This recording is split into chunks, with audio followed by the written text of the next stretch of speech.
ఈ ప్రభుత్వం ఏర్పడినప్పటి నుంచి కూడా అనేక రకాల వైఎస్ఆర్ కాంగ్రెస్ పార్టీ శ్రేణులను, ముఖ్యంగా వైఎస్ఆర్ కాంగ్రెస్ పార్టీలో ప్రధాన భూమిక పోషించే నాయకులందరినీ కూడా టార్గెట్ చేసి అనేక విధాల ఇబ్బందులు పెడతా ఉన్నారు, అనేక రకాల కేసులు పెడతా ఉన్నారు.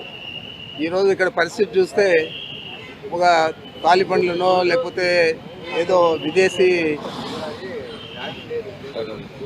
టెర్రరిస్టులు ఎవరైతే ఉంటారో వారిని ట్రీట్ చేసే విధంగా ఇక్కడ పరిస్థితులు ఉన్నాయి.